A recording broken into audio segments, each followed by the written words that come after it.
Is there a race or a moment in a race in particular that stands out to you? I think around, I don't know, maybe it's mile 20, mile 25. I'm laying on a rock. I've been out of water for like a couple hours. I saw one guy, I saw him pick up some mud and try to squeeze water out in his shirt to get a drop. Welcome to the show.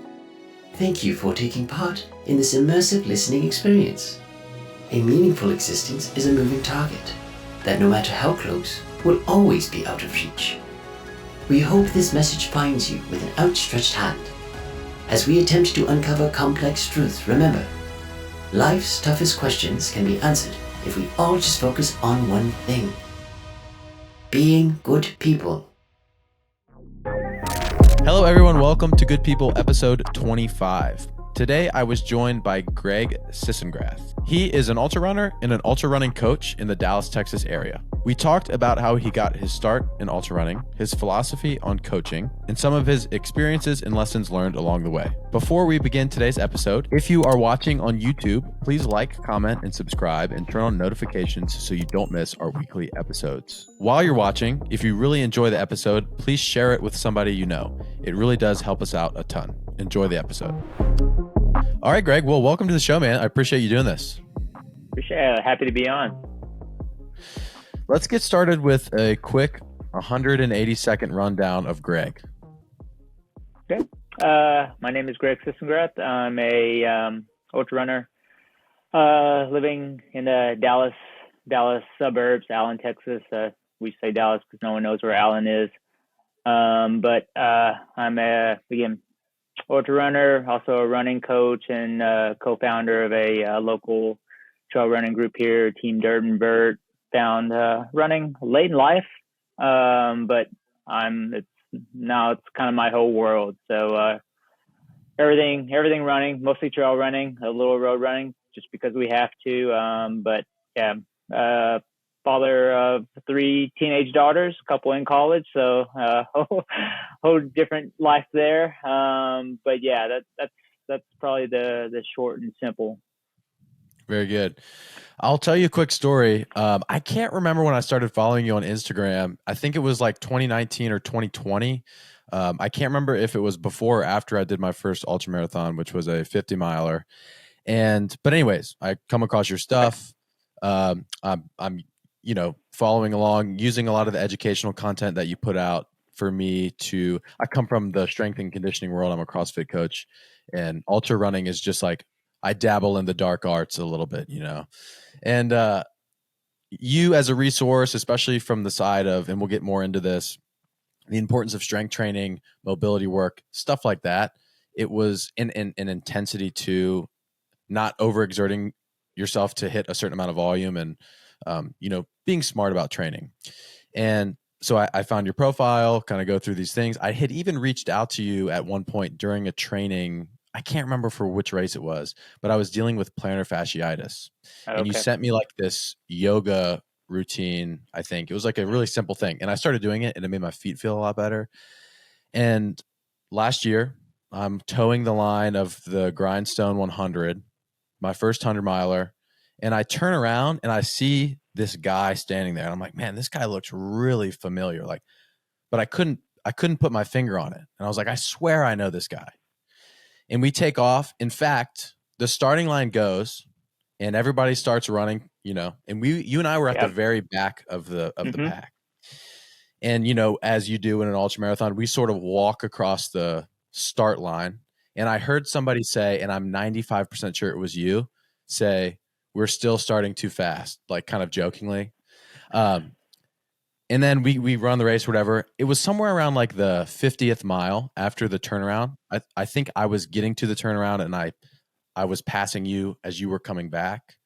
So I was on mile 40 something, you were on mile 50 something.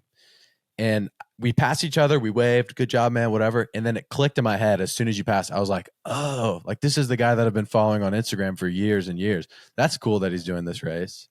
And then, we ended up sort of talking a bit after the run and on social media about some of the things. So that's kind of like my first introductory meeting. We really haven't even officially met other than virtually, but that's like my introduction of you.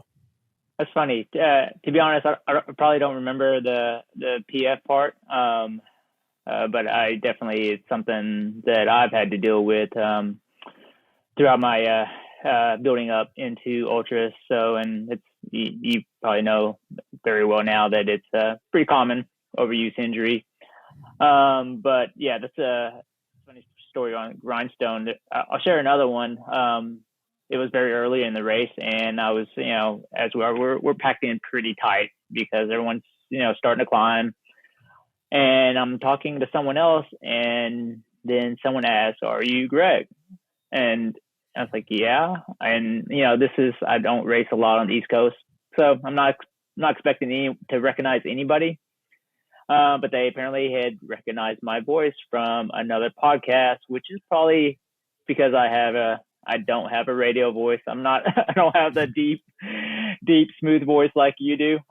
So now I'm pretty nervous about doing these podcasts because I know I'm not a good public speaker. So that was funny. I've got noticed a couple of times during that race. One because of my nasally voice, and then by you. So very good. Well, I'm glad that I could be a part of building your notoriety as a ultra running guy. But it was just one of those funny moments. It was just kind of like a small world thing where I was like, no way, like this guy's out here. I was actually most impressed with the fact that you had to get on a plane the next day and fly home after the events. Yeah, I've made that mistake. I've made some timing mistakes before, and one similar. And again, it was another East Coast race, was Cruel Jewel, where we had planned a Sunday earlier morning flight. And Cruel Jewel is you're probably aware, a very hard and long East Coast race, and even though it can get fairly humid in Texas, it's a different kind of humid in Georgia, Tennessee, Virginia, and I was on the course a much longer than expected, and I was fearful of just being able to finish and not showering and just really packing our bags and heading straight to the airport. So I did give myself a little bit more leeway for Grindstone. I was able to, actually get some normal sleep and pick up my drop bags and kind of make my way to the airport. So I did give myself a little bit more time, so I didn't have to worry. So that it's been a learning curve. So I suggest to everyone, give yourself more time than you think. You definitely don't want to be rushed or even have to think about trying to make a flight in the middle of your race. And if you're like me, take like the next 3 days off of work so that you are sure that nothing is going to go wrong. Yeah. Mostly for me, I was just scared with fitness. I have to demonstrate movements, and I was like, I don't know if I'm going to be able to squat. So I think I got back to work on Wednesday. Okay. Yeah. 3 days or so after the race. Well, let's go in with I want to learn a little bit more about you before I'm sure we'll talk more about Grindstone. Yep. What did your life look like growing up? I know you said you got into running late, but were you ever into any sports and things like that? Yeah, I grew up in a small town in Arkansas, and as probably the case for most, I played everything. Doesn't mean I played it well, but I played basketball, a little football before that kind of outgrew me. So I don't really have the frame for that. But yeah, I grew up on team sports, basketball, football, baseball, and as is typically the case, running always felt like a punishment because it was always go around laps, go around bleachers. So I really never enjoyed running, other than we had to do track in the off season for to get ready for whatever, basketball or football. So that was really, and I was not really good at track. I didn't go out for cross country. I did probably like 1 mile or the 4x30, 200. I can't remember what it is now, but the relay. So I didn't have a lot of running background growing up, but enjoyed the team sport and really didn't start running until I was in my mid 30s, and we got to the age where friends no longer played rec league basketball. We just didn't have a lot of outlets. We at this point had 3 daughters, and I gained a lot of sympathy pregnancy weight, and just being inactive.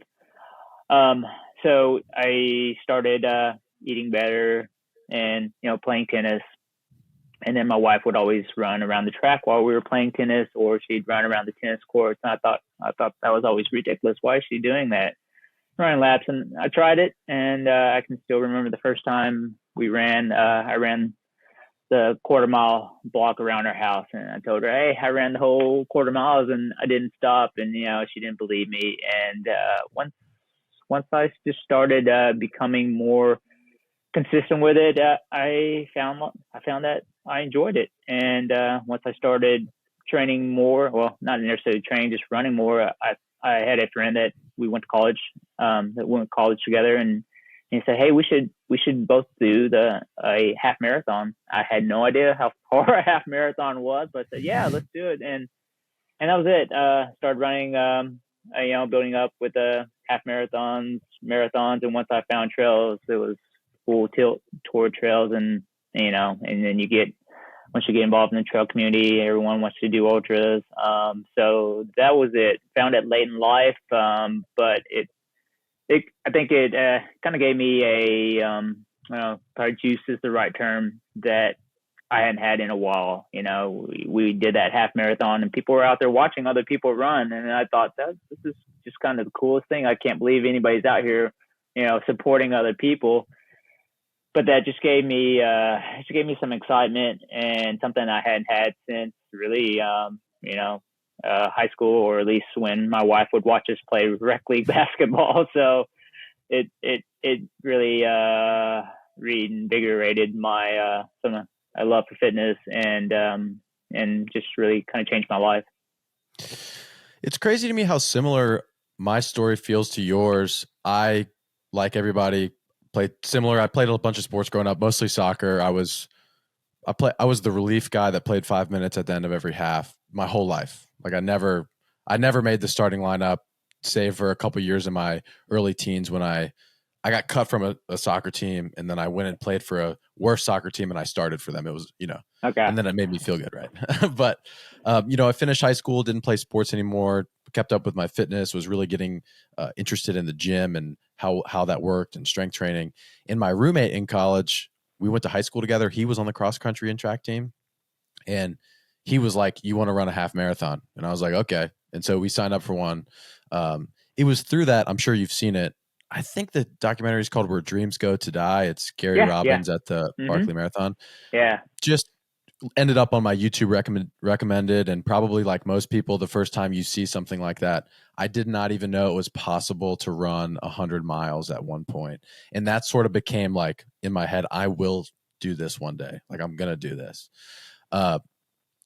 Through a number of other factors, the half marathon we signed up for was in a town called Withville. It's like a no-name Southern Virginia town, and it's pretty much 2 miles flat, 4 miles straight up a mountain, Oh, wow. 4 miles down a mountain, 2 miles, and then like around the town for however much distance is left, right?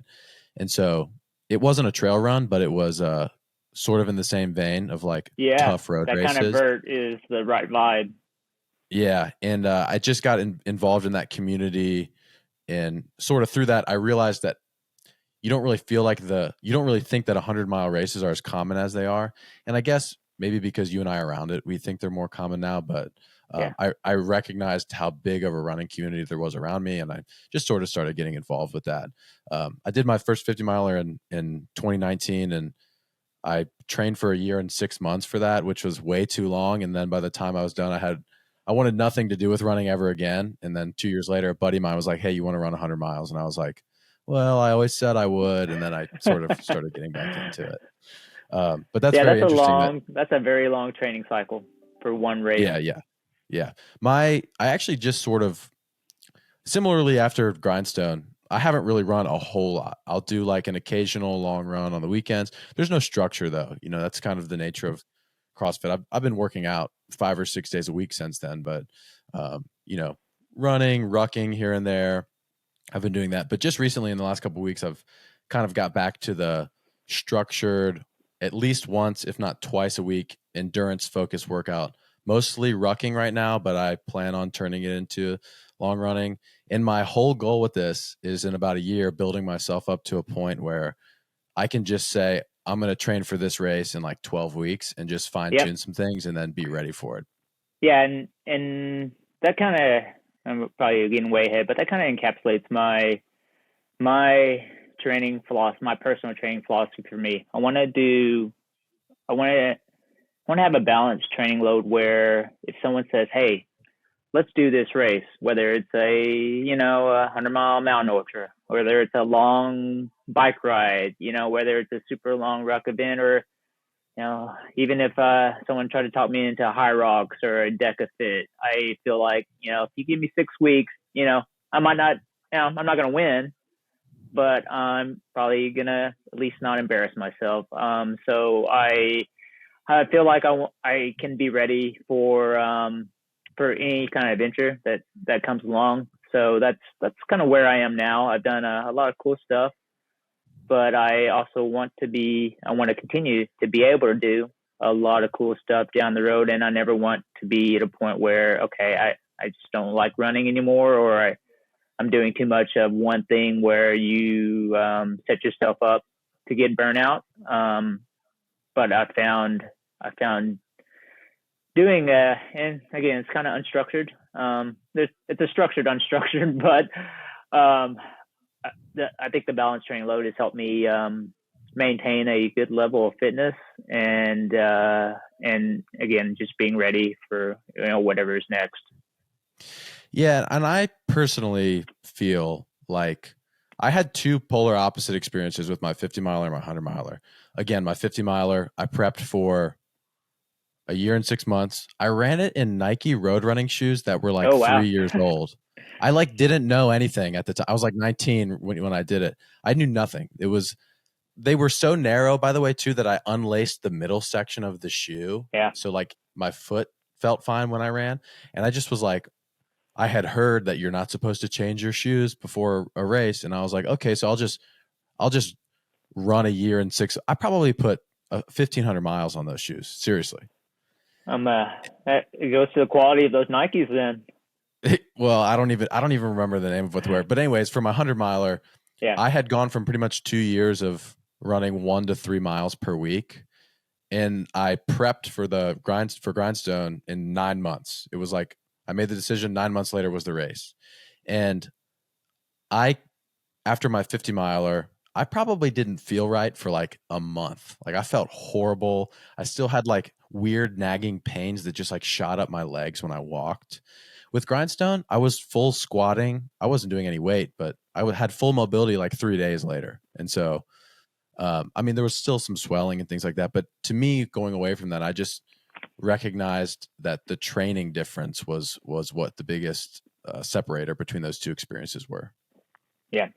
And I think in your first 50 kind of mirrors my first 100. I went from probably first actual road marathon to 100 miles in, I think it was probably 14 months. I just, I really got in the community and found some crazy ultra runners, and they're like, "Hey, we're doing this." I was like, "Okay, look, I'm going to do this 50K too." And then, "Oh, we're doing this 50 miler. I don't know, when is it?" And it's like, "Well, I did a 50 miler. I guess I can do the 100 miler." And the progression went pretty fast. Luckily I didn't get, other than maybe a bout of IT band issues. I didn't end up with any running issues, but training for that 100, I ran with someone that had done multiple hundreds, and she was a high mileage athlete. And so I just did whatever she wanted to do. We ran, every Friday we'd run 12 miles of road. It's just a 6-mile out and back. And it was like at 4 a.m. She was off on Fridays, so she got to take a nap. I had to still go to work. And then we did a 40-mile training run on the course. We did a 50-mile training run, and it was a lot. I had a great race. My race debut was at Rocky Raccoon, sub 24 hours. So great race for me. But then when I finished, or even before we started the race, I kind of didn't feel like a good runner. I was I could just shuffle along, which is probably good for ultras, but I didn't feel like a great runner or a necessarily good athlete. either. So I kind of took a break, not a long break, but I got on the bike more. I found different ways to train, and then when I got back into it, my training philosophy was different. I realized that, while you do get a good mental confidence boost doing some of these long training runs, 40 miles is a long time. It's way beyond what you need to do to actually physically prepare, right? So I played around with my own training and found like it's not necessary to do these long training runs over and over. And I found like I could get away with less mileage and introducing more strength training. And that was still very new to strength training as it relates to running then, and still I'm still learning now. But that's where I learned I could get away with a more balanced training load. There wasn't one specific, this now. There's no one specific way. The 100-mile distance is a lot different than marathonings, where there's a pretty good path to follow, and you can find it anywhere online. But the 100-mile, depending on the race, it's all different, and there's different ways to go about it. It's just it's an entirely different sport. Yeah, I also noticed too, for me, with prepping for things, specifically running, my training recovery is more indicative of my results and progress than the actual distances that I'm covering. For example, I think the biggest weekend I did for Grindstone was, I think I did a marathon on Saturday, or like 26 miles. It wasn't an official marathon. And then I think it was 10 miles I did on Sunday. But to me, what was important was like Monday when I woke up, I felt fine. And I was like, okay, I'm ready. Yep. And I think that that's just been better for me, of like knowing and being confident in my preparation is if I can handle the recovery. And I'll tell, and we all get in that Strava trap where you're seeing other people do these really awesome training runs. But then I like to tell my athletes that, how good is that, 50K training run at blah, blah, blah pace when, that you can't even, if you can't just go back to your normal Monday through Friday training routine, how beneficial was that run if you just can't get back into the normal routine? And it's really the Monday through Friday. And when I say Monday through Friday, it's just kind of the boring, weekday training that we all do. And everyone focuses on the long runs, which, look cool on Strava. But I think the meat and potatoes is the kind of boring, 1 hour, 1.5 hour training run, strength and mobility. If you can't just go back into that, I think I just don't think that awesome long training run is that beneficial if it interrupts training for, the next 2-3 days. So that's always been, well, not always, but that's kind of my training philosophy now, is we do enough, on the longer runs, but you can just go back into the normal training load. If you can't do your Monday strength training because your legs are dead from your long run, how good was it for your overall progression toward the race? Yeah. And if you're not showing up healthy and feeling confident and positive, like what good is that run going to be for you? You did it, but at what cost? At what cost? Exactly. Yeah. I have some other questions too. I'm curious about this for you. Do you work like a 9-to-5, or is this now your full world? No, I'm actually technically at work now. I work from home. I'm a business analyst for major bank. I'm sure I'm not supposed to talk about, not that it's a secret or anything.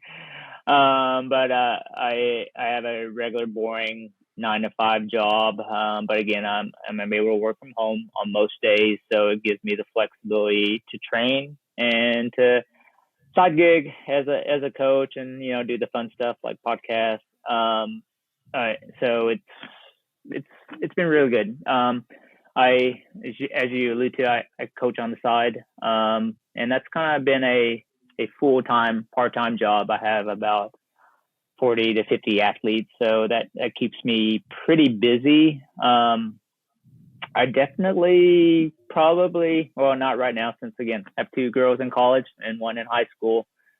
I could probably get away with it being a only job, but then it would probably make it more stressful and not nearly as fun as it is now.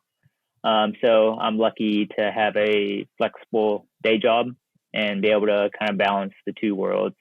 So that's been good. Yeah, I almost find it more inspiring for me to, talk to and get to know individuals like yourself, where in my world, running 100 miles is the craziest thing anybody's ever heard of, right? I'm just in a CrossFit gym, and we do short and intense workouts. And I always tell people, to the best of my ability, when they inquire about it, is like, I want you guys to understand that what I do is not impressive at all. Like, I ran 100 miles one time. Yep. It took me a really long time, which is fine. I'm not knocking on my personal achievements, and I plan on continuing to do these things for a long time. But there's people who work 10, 12-hour shifts. They still manage to get their training in. They have a family. They've done in the 10s and 20s of these 100-mile races, and they still manage to like fit it all into their schedule. So I just think it's cool to admire people who have sort of been doing it and have stuck to the consistency and discipline over it over a long training life, because I think that is the most impressive thing, is looking at somebody who says, like, I've run every week for the past 20 years. Yeah. And when I said earlier that running and coaching and trails, it is my life. And it literally is. I host, usually I host about 3 group runs a week where I like to be there. And I rarely, I think I mountain bike on Mondays now with a group, and I kind of have 2 days off where I don't have to go anywhere. And I'm sure my wife is happy about that. So that I try to give myself a couple of days, where I'm at home for once. So it is a full. I've got a lot of balls in there. Sometimes it can be a little much, but as long as I'm organized, I can keep it all rolling and manageable. Yeah, I posted. Are you on Threads? You are. I am. Yeah. I need to be better. Look, if we start having to pay for Twitter, I'm probably going to be on Threads 100%. But I need to be better on that. And I think I've seen you're pretty good about posting on there. Well, to me, I write, and I've been writing pretty consistently in my free time. I studied creative nonfiction writing in college. Oh, wow. Okay. And so for me, Threads is for nobody else. I literally have this thought and I put it, and I don't even, sometimes it's misspelled, but it's like a personal journal that I can carry with me at all times. But something you just said there that reminded me of something I posted was that, you're stretched to your ends at times with all the stuff that you have going on. Sometimes I feel like you either struggle for the fact that you don't have the things that you want, or you struggle to get the things that you want. And my whole point with it was like, this isn't supposed to be some motivational choose your hard. I hate that. Right. Yeah. Okay. I'm getting more and more distaste for that kind of language as I do this podcast and as I'm in this world more. It was a simple statement that life mostly sucks and it's hard and you're going to struggle and you're never going to feel like you're doing enough, but it's better to struggle for something than it is to struggle because of something. Yeah. Yeah. That's a much better way of saying choose your hard. I mean, it's more nuanced and it's hard to do. It's hard to do nuance on social media. But like I said, yeah, I definitely prefer the way that my life is now. I don't prefer the busyness, but we have to balance between kind of what pays the bills and make sure we sneak in enough of what what fills your cup. And I'm doing that, and sometimes I'm not doing it well, but most of the time I am, and I definitely chose this, and it is what I want. So I'm not choosing the business, but I am trying to. I don't want to say it's cliche, but I'm trying to do what gives, I'm trying to say, gives me passion. But yeah, this is the life that I prefer. Yeah, fulfillment, I think, is what Yeah. you were looking for there. Yep, Like, that is. I'm going to go to bed tired every night, and I would rather go to bed feeling satisfied with Yep. everything that I did, even if it was more, because I felt like I was doing more of what I wanted to do. Exactly. Yeah. You have a really impressive personal resume of races. And if you tack on all of the races that you've helped people run, I know, and I'm a coach, so I'm sure your mindset is the same of like, you can't even, they did all the hard work, it doesn't matter to you. But I mean, that's still very impressive, and commendable with all of the people that you've helped run races. But am I correct in this? 700 milers, you've done a 250, and then you've done 250 miles for anyone listening, 100K, 50 miler, and a couple 50Ks too. That's right. Yeah, I've there's probably a lot of 50Ks mixed in there. But that's kind of, 50K is kind of my perfect. If we had to pick a perfect distance, because you can do it and you're not killing yourself, and you can just kind of ease back into Monday where nothing happened. It's just like a regular day. But yeah, I've been lucky enough. Again, my wife is very nice to let me do all of these fun things, and most times she goes along too, and we kind of use it as running vacations. And we like our last one, my last race in July was a high lonesome. Didn't go as well as I had planned. I got bronchitis a couple of days before, and it did not do well at high elevation. And I ended up having to drop at mile 70. Just couldn't stay ahead of cutoffs. But we spent the week after with the family, nestled in a little house, out in the mountains of Colorado, and we worked from there. But it was a nice vacation. Everyone enjoyed it. So we like to see new places, and the running gives us an excuse to do that. So yeah, it's been great. I'll try to do just one 100-mile race a year, just for me, and mostly to get those Western States and Hard Rock qualifiers. So I try to not go too crazy with the races. One big race a year, and a lot, and the benefit of having people that I coach is a lot of times I get to go along on their races. So like in another, I'm not coaching this person, but in a couple weeks from now, I'm going to Bear 100 again to help pace, and in October to November I have like maybe 4 more races where we're going to Pinhoti, Arkansas Traveler, Pumpkin Holler, which is in Oklahoma. So I'll get to be a part of a pacing or crewing, friends or athletes that I coach pretty much for the next couple months. So that allows me to give back to the friends and the community and be a part of races, and I get to do all the fun part and not suffer for 24 to 30 hours. And it kind of prevents the FOMO. We get to and if you paced and crewed, you get all the selflessness. It's hard pacing and crewing. You still have to do some of the hard climbing, but you can't complain about it at all. You just kind of have to suck it up. You're sleep deprived, you're hungry, but you're probably still in a better condition than your runner, so you can't say anything at all.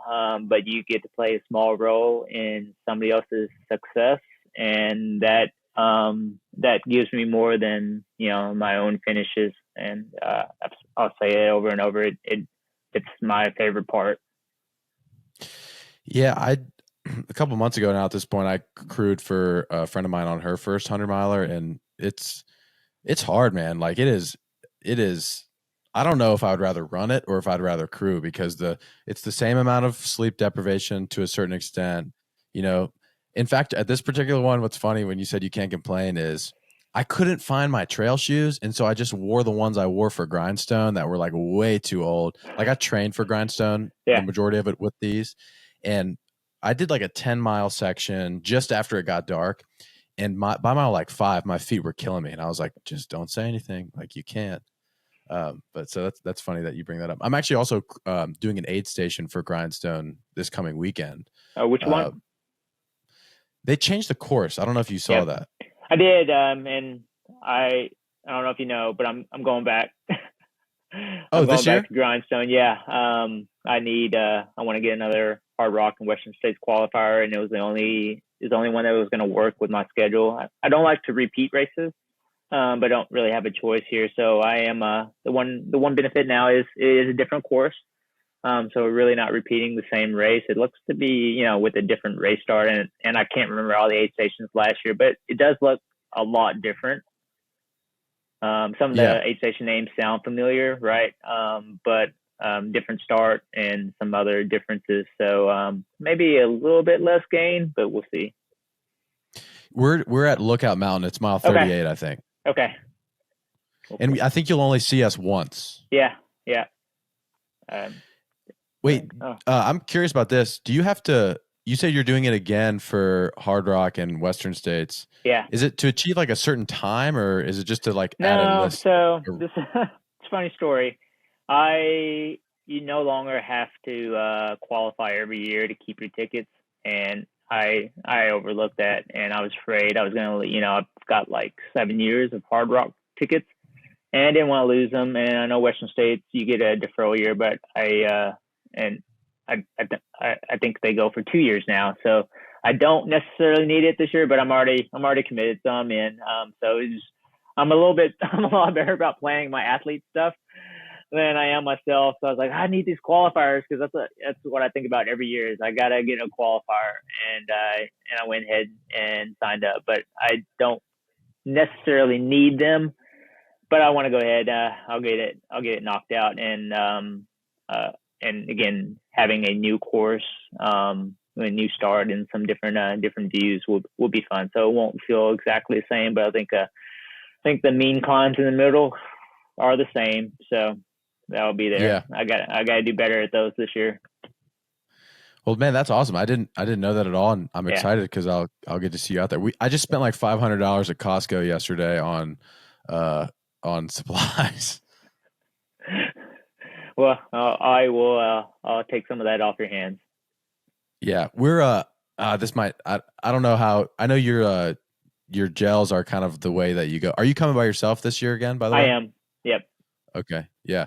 I'm making like this cheesy, like it's a breadstick, but it's not like an actual breadstick because I think the garlic and butter would mess with people's stomach too much. But I'm making really good breadsticks. No, I will eat them. I'll tell you from the last year, I have a pretty good plan. This one's a little bit more balanced as far as my nutrition. It's not just gels, but the difficult part for me about Grindstone, not just starting at night, is what happens is, typically for most races, start at 6 a.m. So you run a whole 100K before it gets dark, and then when it gets dark, it gets a little cooler. Some of the more savory foods come out. Everyone's cooking, everyone's grilling. In the daytime, it's kind of boring. Yeah, got some sandwiches, you got some fruit. But I'm always a fan of the savory foods, like a cheese, a cheese bread. I'd be all over that. But with Grindstone, since it started at 6 p.m., those savory foods came out early and it really knocked me off of my nutrition. I was like, okay, I just want savory foods, and I kind of, the plan went to crap, and I basically carried 100, all my gels that I was supposed to eating, and I never ate them, and I was always waiting for the next aid station to get some savory foods. So I have to be a little bit better. Even with the several years of running ultras, I still make dumb mistakes, especially because I was by myself and I didn't have crew or pacers like, hey, you should probably just go ahead and eat the food that you're carrying and not wait to get to the next aid station. So I'm packing a little bit more nutrition than I did last year, and a little bit more variety. So I do have some savory snacks in there. So I'm not just, sometimes you get, like, I can't do another gel. I want something saltier, I want something savory. So I have a little bit more balanced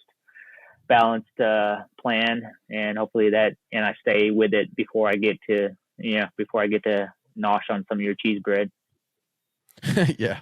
I don't know what for me, I've summed this up to the fact that I'm just a bigger runner. Like I'm like 205 pounds, but I could not for the life of me get enough water and liquid in me. Like I would run out every single section. Literally, I think from I can't remember when I picked up, probably around mile 80, my girlfriend, now fiance, I had my 2 500 milliliter bottles in my bag, and she put like, I think it was 3 or 4 regular plastic water bottles in my vest. Oh, wow. And every like at that point, it was like 6 to 8 miles between every station. I drank all of it. It was like 4 bottles of water, 2 full bottles of Element. Yeah. And it was Oh, just all wow. gone. I could not consume enough Okay. water. And I thought I did a spectacular job of training for that during my prep. Like I was conscious about getting acclimated to running with a little bit less fluid. Okay. Yeah, that's curious. I was gonna say when you mentioned all that liquids, I was gonna say you probably need electrolytes, but if you had Element, you were probably pretty set. So that is a ton. I'm a pretty good. I like to think of myself as a camel, and I went with 1 soft flask starting the race, and obviously I ran out in a few different spots, and mainly I think that 8-9 mile long section, and that really set me back for a lot of the race because being out of water for that long, it takes 2-3 hours to kind of get back to normal. But I remember on the way back, I saw someone left a 1 liter plastic bottle in the trash. I was like, I need that bottle filled, and I don't care who put their mouth on it. I need it because I'm not going to make it back. So, and then obviously it's not going to fit in a pack. So I'm like carrying it like a football while I'm running, So I had a nice backup plan there, but this time I will be carrying, I don't like to carry a pack, and last time I just carried a waist belt. But I'll have more flask and probably I'll start with 3, 1 empty. And that way, when we get to that long stretch where we're going to be climbing for a while, I'll have 3 flasks full, and I'll also have Element with me. So I should be in a better spot. So lessons learned, and hopefully means I'll shave some time off from last year. Very good. I know it's tough, when you do a lot of these things, and even in races, there's so many moments and things like that that stick out to you in your memory, and it's impossible to nail down one. But is there a race or a moment in a race in particular that stands out to you of all of the ultramarathons that you've run, maybe like the toughest or most rewarding or anything? And feel free to sort of talk about a couple of different experiences. Yeah. So I think one big moment for me was during Cocodona. And I don't know if you're familiar with the first year. It's now been 3 years running of the race, and each course has been a little bit different. But the first year, there was a first stretch. There was an aid station, a mile 11. Then after that, we had to go about 20 miles without aid. And it's in Arizona. There's no tree coverage. It was obviously very hot in May, and the race instructed everyone to carry at least 3 liters. So that would be 4 soft flasks, and that's what I carried. We all drank it all. We all refilled at mile 11, and then almost everyone ran out of water before getting to that first aid station. And I think around, I don't know, maybe it's mile 20, mile 25. I'm laying on a rock. I've been out of water for a couple hours, and I saw one guy who we were all out of water, but I saw him pick up some mud and try to squeeze water out in his shirt, and just to get a drop. It was, he barely got any, but he tried. But I remember thinking, God, I think I'm going to DNF before we get to the first real aid station. And then I have my wife, a friend that's our driver, and I have 2 pacers ready. And I'm thinking my race is going to be over in the first several hours. And I've never DNF'd a race where by time. by not just making, I couldn't make the aid station cutoff, and I thought I was going to do it on the first day. But we just all kind of trucked along, and finally they actually brought water out a little earlier from the aid station because they realized that everyone was dying out there. And we refilled our flask, and that just got me enough where we made it to the aid station, and with some colder water, some watermelon, I was like, okay. And it just went from I'm not going to be able to run. I can't even imagine running anymore, or I was so thirsty, and then just getting some more hydration in you, and then some snacks and some cold watermelon. And then it was just back on. And then for the rest of the race, for the next 3-4 days, I never even thought it wasn't going to happen. I was like, I'm going to finish. I'm going to get this done. So it's just, it still stands. Still a big part of, I think about a lot on, you can always go back on and remember, like, if you ever have a tough stretch in the race, okay, I think, I don't know if it's Goggins. I hate doing Goggins quotes, but yeah, when you do something hard, you kind of put it in your cookie jar, so you can always, and I'm probably getting the quote all wrong, but when you do hard things, you kind of just save it away so you can go back and know, like, okay, I did this, so come on, just suck it up. You can do hard things, and just give it little reminders of things you've gotten done. And that was a big piece. I really thought my race was over that early in the first several hours, and then it was a 96-hour race. So I went on to do 90 more hours, but I thought I was done. I thought I was going to have to pay for 4 people and eating out in a hotel for the next 4 days in Phoenix. But it ended up going just fine. But I thought it was over in the first few hours.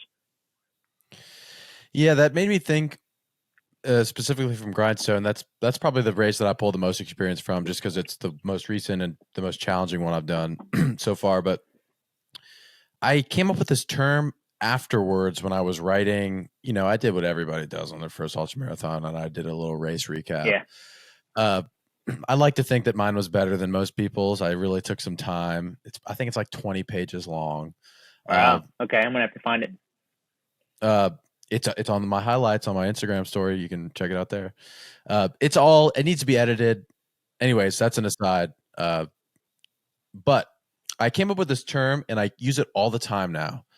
The hardest parts in the race for me was when I felt like there was zero wiggle room, like I was stuck. And for me in the Grindstone, it started from like mile 55 until 65. It was that unicorn aid station, like right before I got to it on the way back. Mm-hmm. And then from that point until like mile 80, I felt just like my dialogue internally was, I'm not going to finish this. I'm not going to quit, but something like I'm going to fall over on the side of the trail, and somebody's going to have to like drag my body out of here. There's no way that I'm going to finish this. And around mile 80, I didn't even get to that place where you're talking about yet, where it was like, I know I'm going to do this. I just all of a sudden felt like there was a chance that I could do it. And that was enough to keep me going on my own to finish that last leg of the race. You're saying there's a chance. Yeah. And I use that term a lot now, especially recently. I've been writing more. I'm trying to grow this podcast. I'm trying to work and train athletes and maintain a social life. Like everybody, their life is busy. And my whole thing is like, just wait. If you're patient enough, wiggle room will come, and then you'll feel good again. And then you can it'll push you for the next couple bit, and then it'll get hard. And so I think it's interesting that a lot of times we would pull the difficult moments like that as the things we remember. Yeah, for sure. It's funny how that part of ultra training kind of gives you a good philosophy for the rest of your life. Yeah. They say that like you can learn everything you need to about life by doing a 100-miler. I think that's true, but it's cliche to say. Yeah. Well, you have to be pretty thoughtful about getting, sure. Pulling out the right things from it. Yeah. And I just would like to add this for anybody listening. I'm actually really curious. I didn't think about this before to ask you, but I don't remember who said it, but there's that one, it's another cliche saying where it's like, if you want to run a 5K, if you want to challenge, run a marathon, if you want to talk to God, run ultramarathon or 100 miles or something like that. Yeah. Have you ever heard something like that? Actually, I have not heard that. Okay, I don't know if somebody said that. But it's something Well, along you those should lines, take right? credit for it. It's pretty good. I don't think I said it. I can't take credit for it. No one But knows. I'm curious. I've kind of gone into some of these things with this expectation that I'm going to have like a really profound experience, and I've just never had a profound experience. I mean, in hindsight, there's really profound lessons from some of these things, but running an ultramarathon is horrible. Yeah. It.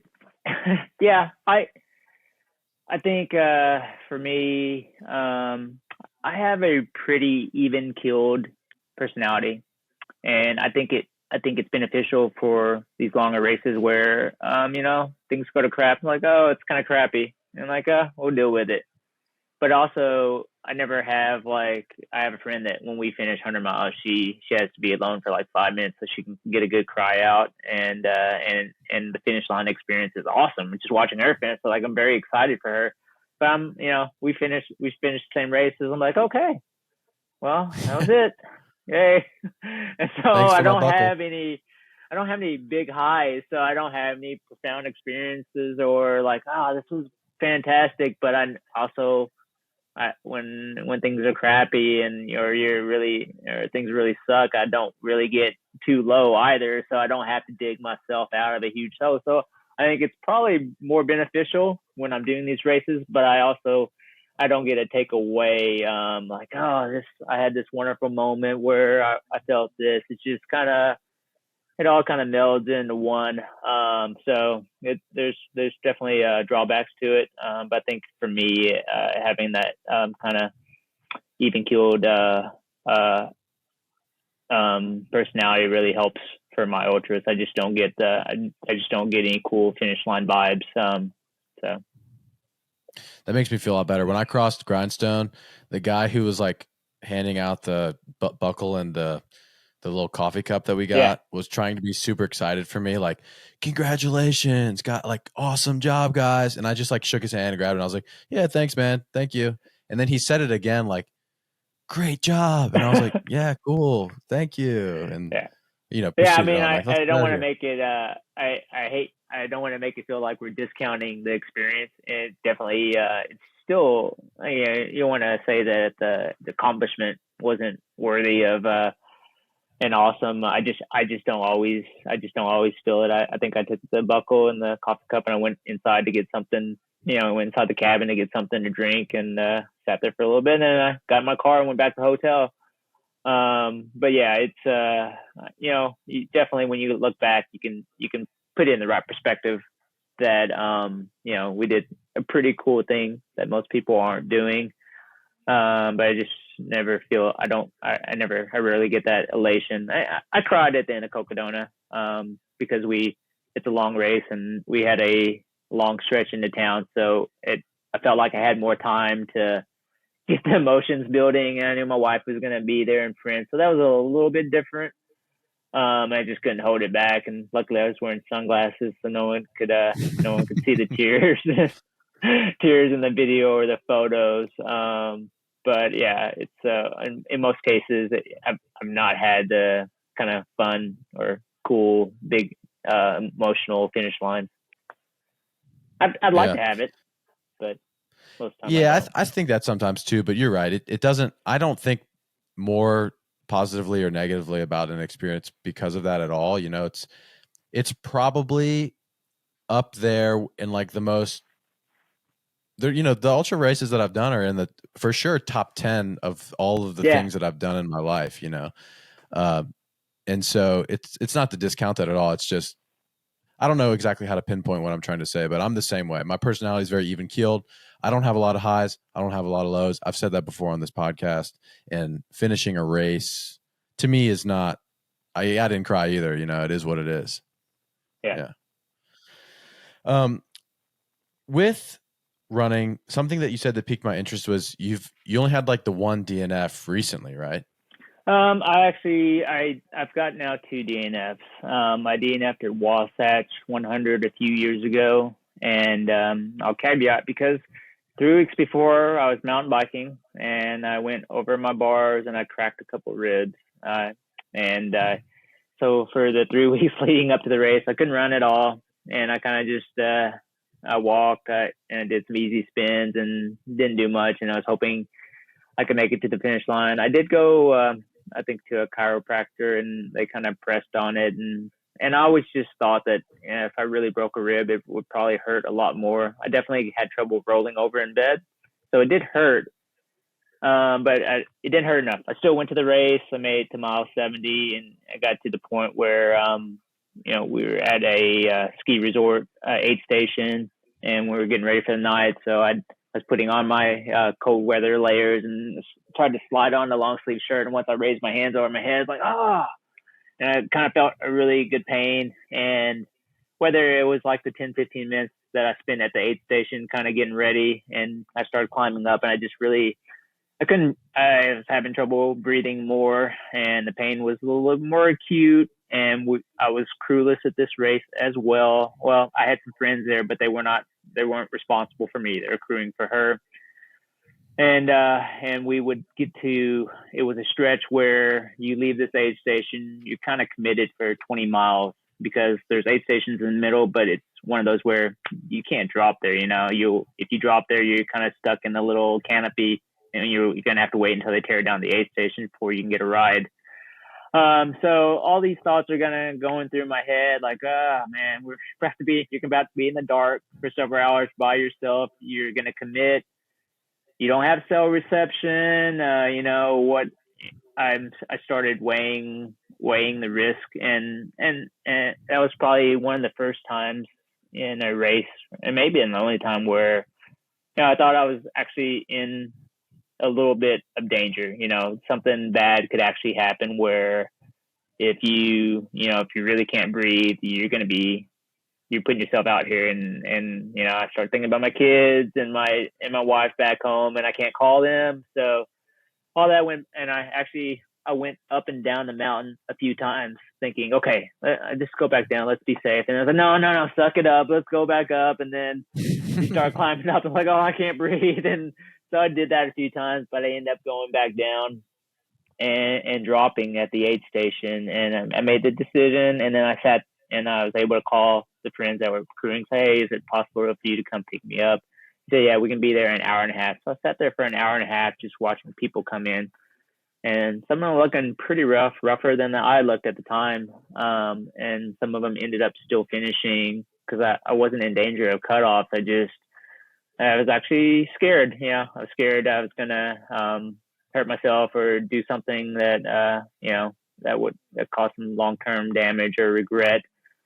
And I actually thought, I made the wrong decision. You just kind of, you kind of wimped out. But we got in the car and we were over on like cheap roads, and just moving in the car, I was out of breath. So I couldn't handle the pain anymore. So I made, I knew I made the right decision then. And when I got back, I went to a real doctor, and so, yeah, you have 2 fractured ribs.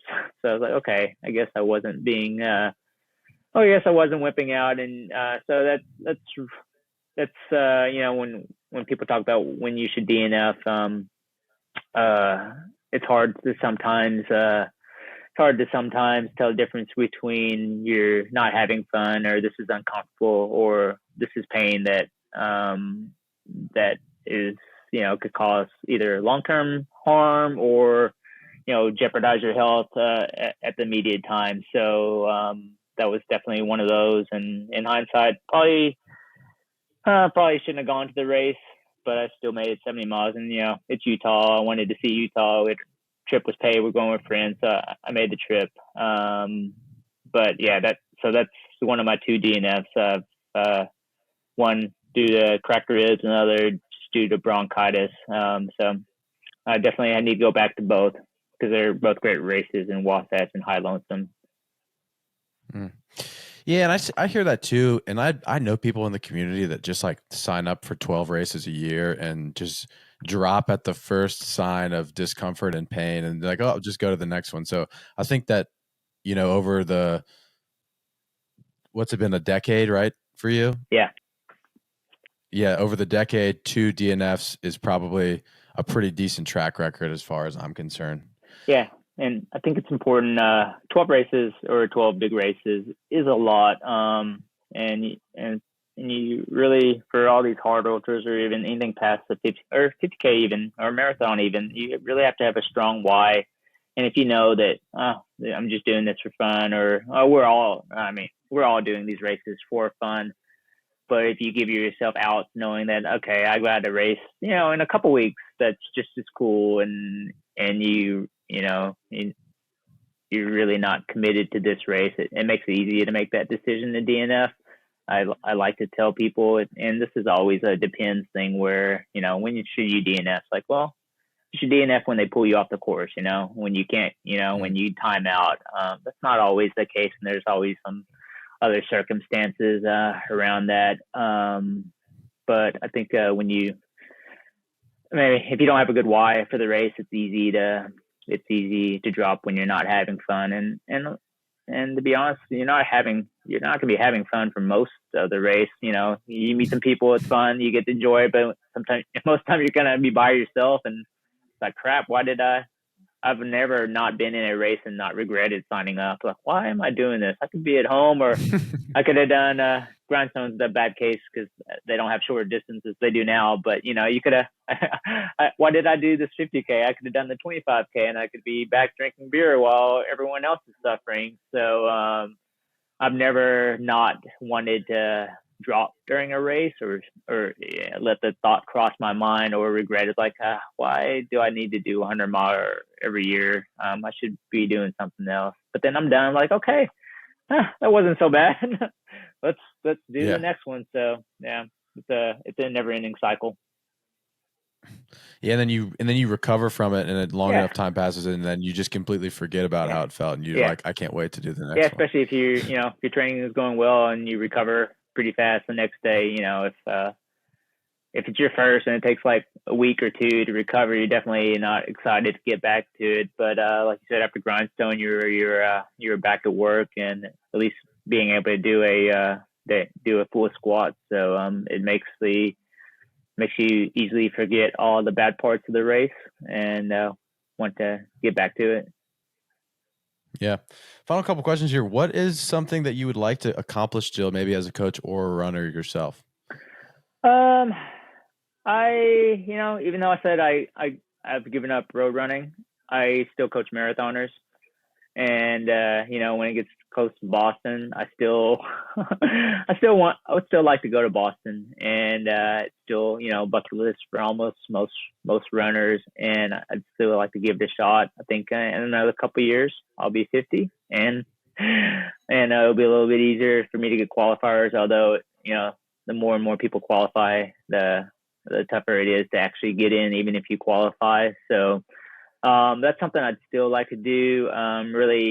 Really for my immediate goals are, I still want to get into Hard Rock, and I still want to get into Western States. I was thinking last year with the amount of tickets that I had, I thought I was going to get in, hopefully, with double the amount this year.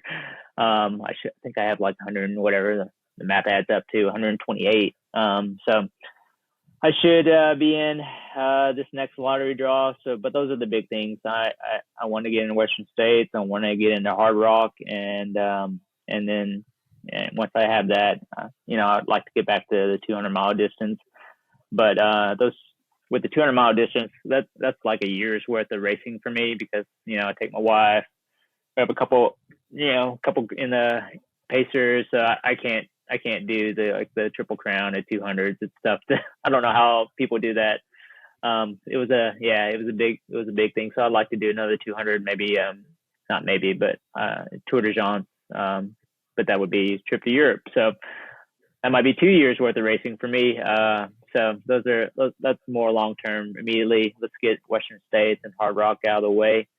And obviously, once you get into Western States, you kind of have to go for the Grand Slam, because you're not guaranteed another chance to get into Western States. So it would be 400s in 1 year, doing Western States, Vermont, Leadville, and Wasatch, and it would give me a chance to get that Wasatch DNF redemption.